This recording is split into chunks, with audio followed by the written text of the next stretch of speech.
This is an overview of the group facilitated discussion assignments in your educational technology courses. The purpose of these assignments is to have you work collaboratively to reinforce the community of learners approach. We believe that everyone in the class has expertise that we like to give you an opportunity to share that. Secondly, we like to give you an opportunity to engage in authentic dialogue about content relevant to course goals. The logistics of the assignment are that each group will be leading a week-long discussion on their topic. In reality, the content of your topic will guide the format of your presentation. This will make more sense as we continue through with this presentation. You'll be sharing your presentation with the whole class and then leading a discussion on it. As students in our online classes, you've been engaged in online discussions based on a variety of formats. Sometimes we've had you view chapters, sometimes we've had you look at movies, sometimes we have you contribute to blogs and wikis and things like that. So how do you get started? The first thing you need to do is choose your topic in your week. This should be a group effort and you should all have buy-in about the topic in the week so that everyone is available to participate when the time comes. Once you've chosen your topic, make sure you claim the week that you want and/or the topic that you want as directed by your instructor. So first things first, you need to find out what's available on your topic. There's multiple resources you can access. Research-based articles, such as found in Computers in the Schools, Journal of Technology and Teacher Education, Journal of Research on Technology and Education.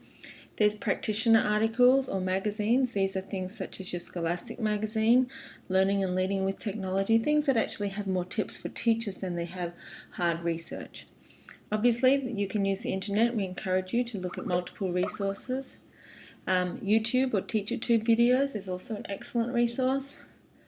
Online tutorials, depending on your topic, you might find that there's online tutorials available that you might want the class to participate in.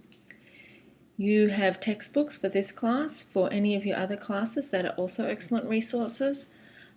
You'll find, depending on your topic, you might be able to see some online quizzes that you could have us complete. And also, there's other resources. You may know of experts in the field. You may have articles that you've read in other places, handouts and things like that. Once you've got some information as a group, you need to get back together and discuss what you found. Are there anything that was common among all of the resources? One thing I like to suggest is that you think about what was most interesting and informative to you. That's probably also going to be most interesting and informative to the rest of the class.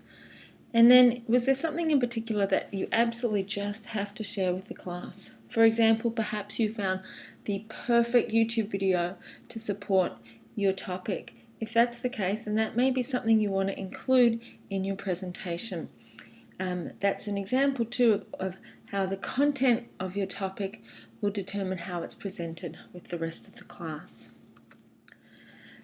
So you've got a lot of good content, but how do you share it with the class? You, as a group, you've decided what's most important to share.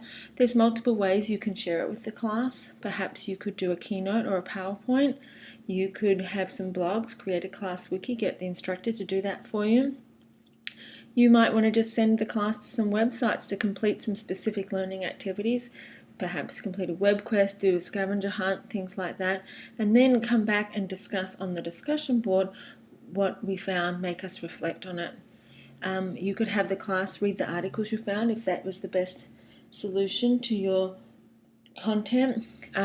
If you do that, make sure that you give us enough time to actually read the articles. You should include the articles as an attachment. You might want to create a web page so that we can find all the information in one place. There are multiple other things that you might want to do. It's really limited by your imagination, but also guided by the content and what you're sharing.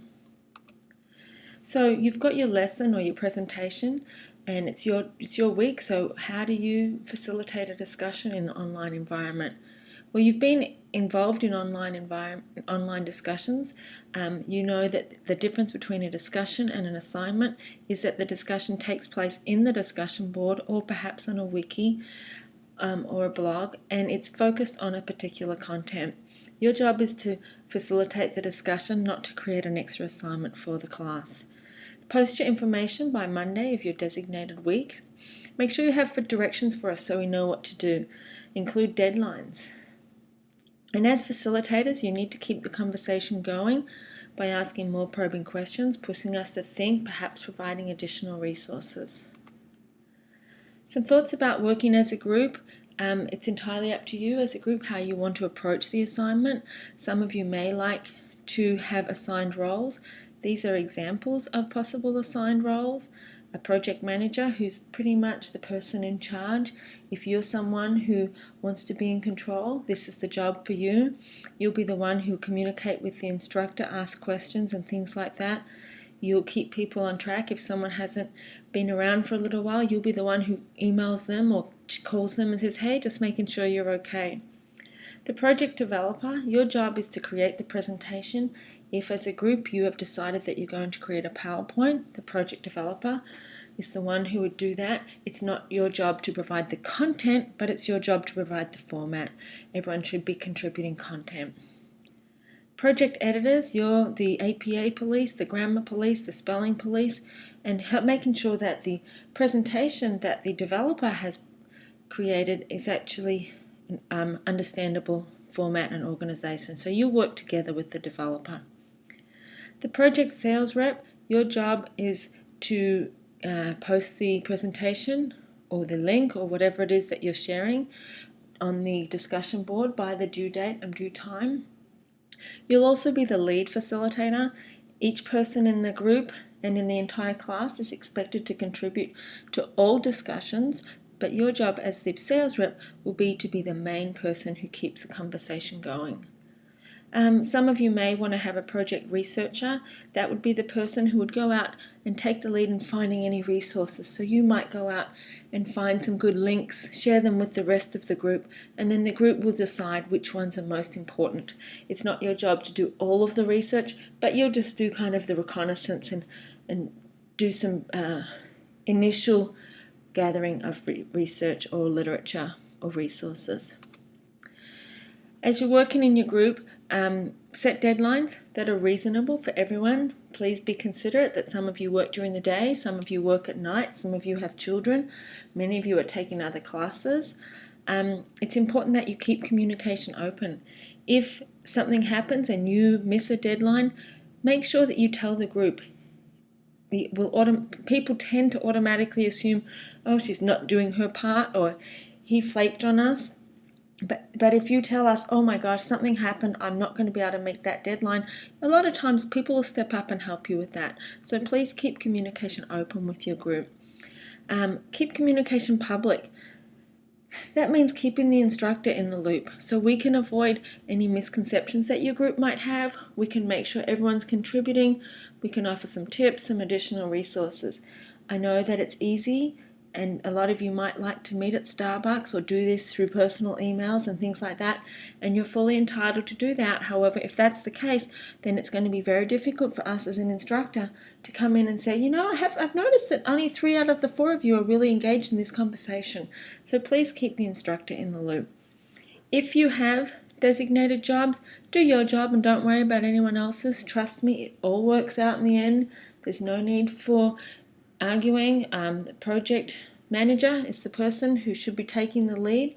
The rest of you just do your job and let it all work out. Finally, a comment on assessment and submission. You're going to be sharing a grade for this assignment with the exception of the individual participation. Each group member needs to submit a grade sheet to the assignment Dropbox. You won't actually be submitting or attaching anything, you'll just be typing directly in the text box of the assignment Dropbox. You'll score yourself and the other group members a score out of 5. You'll be providing a rationale as to why they got that score. You'll find the rubric in the course documents. It will discuss the individual participation section, but also the overall rubric for the presentation and the discussion facilitation.